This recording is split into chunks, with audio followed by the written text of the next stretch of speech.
नमस्कार मित्रों, कल मैंने आपको पांचवें और छठे भाव के स्वामियों का अलग अलग राशियों में अलग अलग भाव में कैसा फल होता है वो बताया था। आज मैं सप्तम और अष्टम का फल आपको बताऊंगा। ध्यान से सुनिएगा, पसंद कीजिएगा, लाइक कीजिएगा, यही मेरी प्रार्थना है। तो सप्तम का स्वामी अगर प्रथम भाव में हो तो जातक जो है वो परिस्त्रीगामी होता है, मतलब और अगर स्त्री हो तो पर पुरुष के साथ उसके संबंध होते हैं, लेकिन चतुर होते हैं और असंतोषी होते हैं, उन्हें संतोष कभी नहीं होता। दूसरे भाव में हो तो एक से अधिक विवाह होते हैं, मतलब इसकी संभावना रहती है, और लेकिन विवाह के पश्चात उसको काफी धन लाभ होता है। तीसरे में हो तो संतान की हानि होती है, या तो विवाह नहीं होता या बहुत विलंब से विवाह होता है और संतान की हानि होती है, अबॉर्शन हो जाएगा या कोई बात हो जाएगी, कोई ना कोई चीज हो जाएगी। चतुर्थ भाव में हो तो सुखी रहेगा, कुशाग्र बुद्धि होगा और धार्मिक प्रवृत्ति का होगा। पंचम भाव में रहो तो प्रसिद्ध होगा,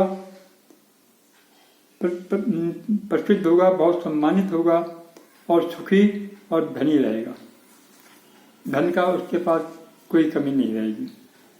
छठे भाव में हो तो या तो पत्नी बीमार होती है या उसकी शादी नहीं हो पाती, या शादी होगी तो दुखी जीवन रहता है। सप्तम भाव में हो तो अच्छी और स्वस्थ पत्नी जो मिलती है, अविलंब विवाह भी हो सकता है, संतान सुख भी मिल सकता है, धनी और उच्च स्तर का जीवन होता है। यदि व्यापार करो तो साझेदारों से उसके संबंध अच्छे रहते हैं। अष्टम में हो तो पत्नी हमेशा रोगी रहती है, दुखी दाम्पत्य जीवन रहता है। हाँ, यदि सप्तम का स्वामी शुभ ग्रह हो तो पत्नी धनवान होती है। नवम में हो तो जातक के जीवन में बहुत सी स्त्रियां आती हैं, धनी होता है, विवाह के पश्चात बहुत ज्यादा भाग्योदय हो जाता है। मतलब सप्तम का स्वामी अगर नवम में है तो ये जान लीजिए कि विवाह के पश्चात भाग्योदय होगा। अगर लड़की है, उसकी शादी होती है, उसका स्वामी सप्तम में है तो समझ लीजिए उसको अच्छा पुरुष मिलेगा और वो बहुत भाग्यवान होगी। दसम में हो तो बहुत सुखी रहता है, पत्नी भी कमाने वाली होती है, पत्नी कमाती है, व्यापारिक साझेदारी भी होती है, हर काम में सफलता मिलती है। एकादश में हो तो पत्नी के द्वारा धन लाभ होता है, मतलब दहेज में अच्छा धन मिलता है और अच्छी संतान होती है। यहाँ पे अगर सप्तम भाव का स्वामी 11 में है तो समझ लीजिए दहेज तो देना ही पड़ेगा। अगर लड़के की है तो लड़की से तरफ से धन अच्छा आएगा, और लड़की है तो लड़के को दहेज देना पड़ेगा। अगर 12वें भाव में हो तो रोगी रहेगा, हमेशा ऋण लेता रहेगा लेकिन उनको चुकाएगा नहीं, हर एक से शत्रुता रहेगी और धन का नाश करता रहेगा। अगर स्त्री की कुंडली में ऐसा हो तो वो भी पति भी गरीब और रोगी होगा। ये था सप्तम भाव में के स्वामी का अलग अलग भाव में। अब मैं अष्टम का सुनाता हूँ। अष्टम भाव में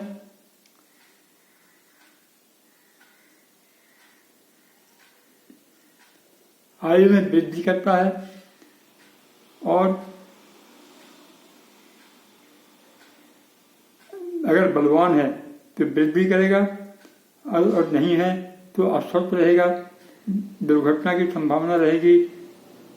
ये उसके साथ होते रहते हैं। दूसरे भाव में हो तो निर्धन होगा। जो धन एक बार हाथ लगा वो एकदम से निकल जाएगा। मान लीजिए आपने किसी को पैसा दिया, पैसा उसके हाथ में आया लेकिन उसको किसी और को देना पड़ा तो पैसा जो है गया। तीसरे भाव में हो तो भाइयों और बहनों का सुख से वंचित रहता है। उसके भाई और बहनों को कोई सुख नहीं मिलता, आलसी होता है और आत्मविश्वास की कमी होती है, डरपोक होता है। किंतु आयु इसकी अच्छी होती है, यहाँ पे आयु ठीक मानी जाती है। चतुर्थ भाव में होगा तो माँ के सुख से वंचित रहेगा। बचपन में ही शायद माँ की मृत्यु हो चुकी होगी, पैतृक संपत्ति की हानि होगी, दुखी रहेगा। पंचम भाव में होगा तो मूर्ख होगा, कम संतान वाला होगा, लेकिन आयु उसकी लंबी होगी लेकिन वही दुख और कष्ट में उसका जीवन चलता रहेगा। छठे भाव में होगा तो शत्रुओं का विजेता होगा, रोगी होगा और सांप के काटने का भय रहेगा, डूबने का भय रहेगा।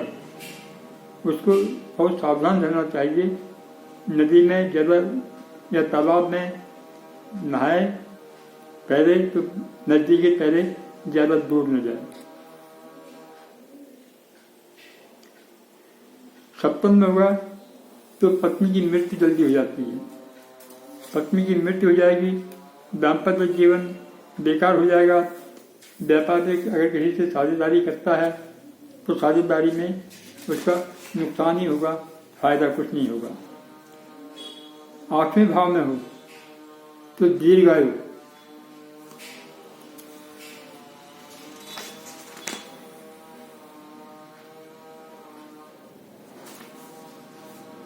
आठवें भाव में हो तो दीर्घायु होगा, चरित्रहीन होगा और चुगलखोर होगा। नवम भाव में अगर सप्तमेश नवम भाव में है तो दीर्घायु होगा, बदनाम होगा, उन्नति में बाधाएं आएंगी, धन का नाश होगा और पिता के लिए अशुभ हो जाएगा। सप्तम में अगर उसने अष्टम में नवम में है तो पिता के लिए अशुभ हो जाता है। दशम में होगा कि व्यवसाय में बाधाएं आएंगी और जहाँ पैसा लगाएगा वहीं पैसा खत्म हो जाएगा। मतलब हर तरह से हानि होती रहेगी, क्योंकि वो चरित्रहीन और चुगलखोर होता है, इसलिए कष्ट बहुत पाता है। अगर एकादश में होगा तो दीर्घायु होगा परंतु पैसा कम रहेगा। द्वादश में होगा तो बहुत खर्चा करने वाला होगा। आयु के लिए भी बेकार है, आयु भी जल्दी खत्म हो जाएगी, बीमार रहेगा और धन का लाभ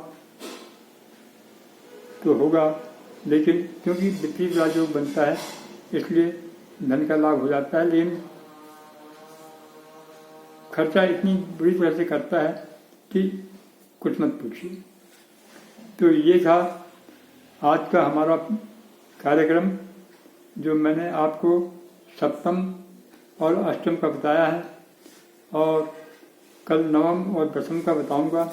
मुझे उम्मीद है आपको पसंद आया होगा और आप इसे लाइक करेंगे, पसंद करेंगे। ये तो आपके ऊपर है, शायद आपको लाइक ना भी हो, आप पसंद ना भी करते हो, मगर मेरा काम है कि कोर्स को पूरा करना, उसके बाद की बाद में देखी जाएगी।